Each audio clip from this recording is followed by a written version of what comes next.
할렐루야! 사랑하는 친구들, 어제 하루 잘 보냈습니까? 자, 오늘 금요일 또 한 주를 마무리하는 시간이 돌아오고 있습니다.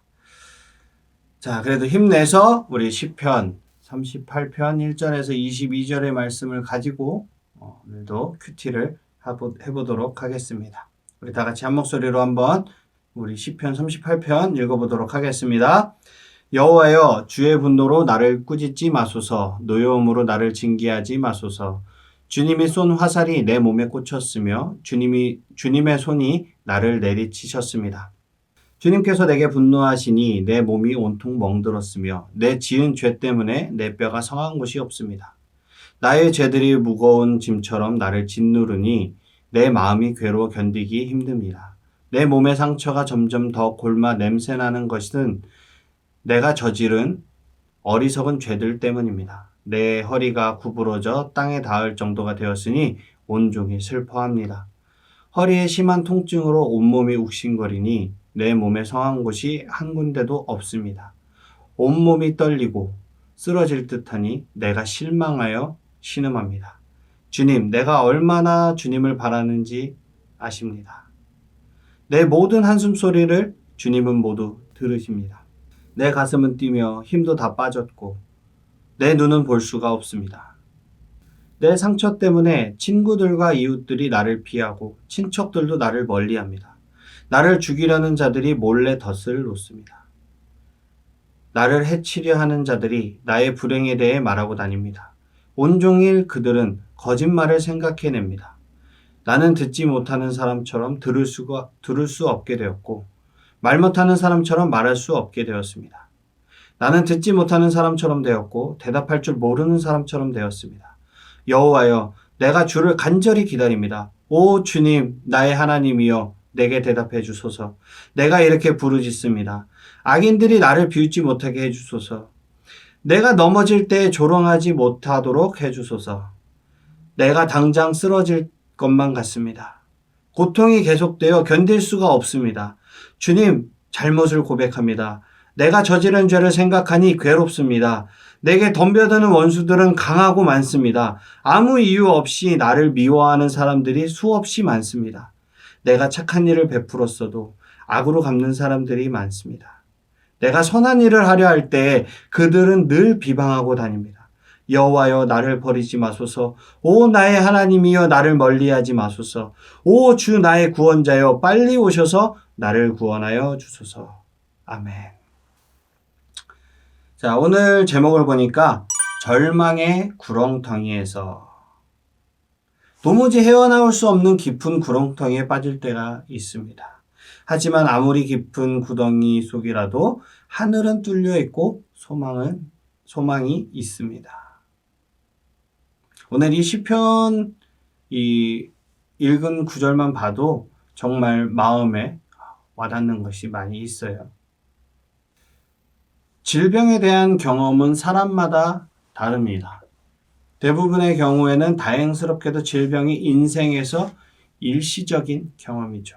즉, 비교적 단기간의 건강을 회복하게 되는 거죠.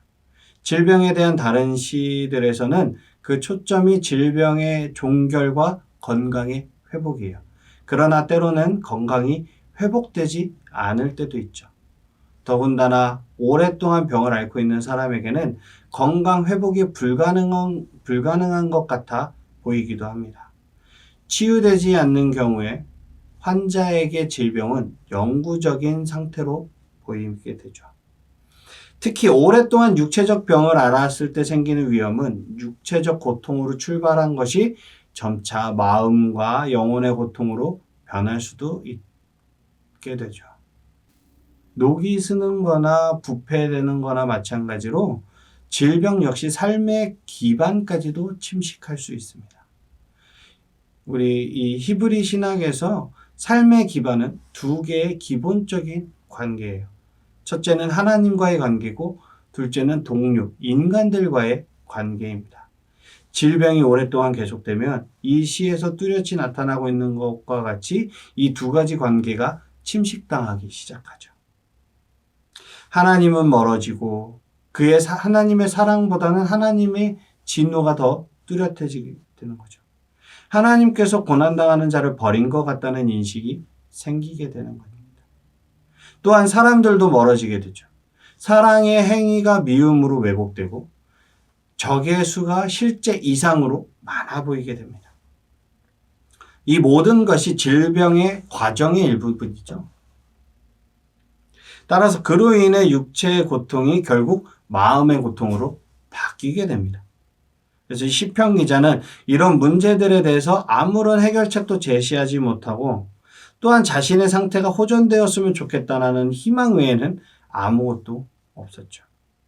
문제 해결의 유일한 가능성은 이 시의 존재 자체에서 찾아볼 수가 있어요.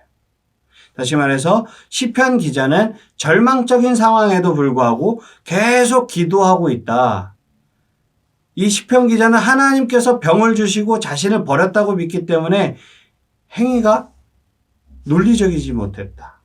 그러나 이 시를 사용하고 이 시를 이용하고 또 자신의 것으로 삼은 다른 모든 사람과 마찬가지로 그는 여전히 기도하고 있다. 계속적인 질병의 상황 속에서도 기도하는 행위 자체는 논리와 당면한 상황을 뛰어넘어서 하나님에 대한 믿음이 깊이 자리하고 있음을 나타내주고 있는 거죠. 기도를 자극하는 것은 바로 하나님께서 돌보아 주신다라는 확신이에요. 기도는 비록 응답이 찾아오지 않는 것 같아 보일지라도 인생에서 생명선과 같은 역할을 하죠. 기도한다는 것은 곧 하나님과의 관계를 지속하고 있다는 것입니다. 그 속에서 궁극적인 인생의 의미, 그 자체를 발견할 수 있기 때문이에요. 시편에 나오는 대부분의 시의 경우와 마찬가지로 이 시편 38편도 오래전에 지나간 시대의 시적 예술에 대한 표본일 뿐만 아니라 질병이 계속해서 존재하는 오늘날에도 사용이 될 수 있는 기도문이죠. 다음 책으로 돌아가서 이해하기. 다윗은 실망스러운 자신의 모습과 비관적인 상황으로 인해 깊은 절망에 빠졌습니다. 어리석게 행한 죄악으로 인해 무서운 하나님의 심판이 찾아왔어요. 근심과 걱정으로 온종일 피곤하고 온몸에 힘이 빠졌습니다. 머리부터 발끝까지 뼈 마디마디가 쑤시고 아프고 성한 곳이 없었습니다. 가족도 친구들도 다 그를 떠나가고 원수들만 곁에 남아 비웃고 비난했습니다. 하지만 자신의 죄악으로 찾아온 고난이기에 다윗은 침묵할 수밖에 없었습니다. 다윗은 극심한 절망 가운데 하나님을 바라봅니다. 하나님께 상한 마음으로 나아가 자신의 죄를 낱낱이 고백하며 하나님의 용서와 회복을 구합니다. 하나님께 자신을 버리지 말아달라고 매달리고 자신을 떠나지 말아달라고 간절히 외칩니다. 다윗은 깊은 절망 속에 하나님만이 유일한 소망이라는 사실을 깨닫습니다. 그가 실패하고 넘어질지라도 하나님은 용서하시고 일으키시는 분이라고 믿었습니다. 아멘. 적용하기. 하나님은 어떤 분입니까? 하나님은 우리가 실수하고 넘어져도 끝까지 포기하지 않으시는 분입니다. 우리가 잘못을 뉘우치고 하나님께 돌아오면 우리를 용서하시고 다시 일으키십니다. 하늘이 무너지는 것 같을 때에도 하나님께서 나를 놓지 않으신다는 사실을 기억합시다. 우리는 실수할 수밖에 없는 인간이에요. 그렇다고 매일 반복되는 실수를 저질러도 된다는 것은 아닙니다.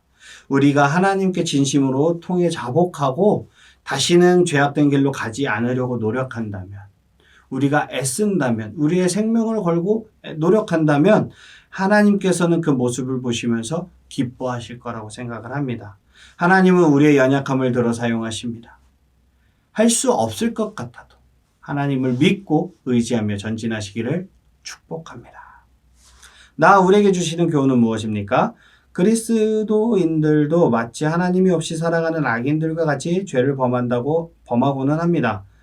하지만 악을 행하면서도 거리낌 없이 살아가는 악인들과 달리 죄로 마음이 상하고 하나님께 엎드려 회개합니다. 나는 죄에 대해 어떻게 반응하나요? 우리가 세상 사람들과 다른 점이 뭐죠? 우리는 하나님 앞에 회개한다는 거예요. 우리가 미처 깨닫지 못한 죄 가운데 있을지라도 우리가 죄로 인식하면 우리는 바로 엎드려 회개할 수 있어야 합니다. 우리 친구들은 어떻게 죄에 반응하고 있습니까? 그냥 무덤덤하게 넘어가나요? 이미 일어난 일이니까 어쩔 수 없이 벌어졌잖아.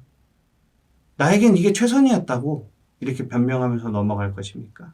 아니면 하나님께 진심을 다해 회개하시겠습니까? 하나님 앞에 회개하면서 용서를 구하시기를 주님의 이름으로 축복합니다. 아멘. 기도하겠습니다. 사랑과 은혜가 풍성하신 하나님, 저의 모든 죄들을 용서하시고 다시 죄의 구렁텅이에 빠지지 않도록 우리의 마음을 지켜주시옵소서. 우리가 세상에 물들지 않게 하시고 그리스도인으로서의 삶을 살아갈 힘과 능력과 담대함을 허락하여 주시옵소서. 남은 시간도 주님 앞에 올려드립니다. 주님께서 인도하여 주시옵소서. 감사드리며 예수님의 이름으로 간절히 기도드렸습니다. 아멘. 사랑하는 친구들, 우리 다음 주 월요일에 다시 만나요. 안녕!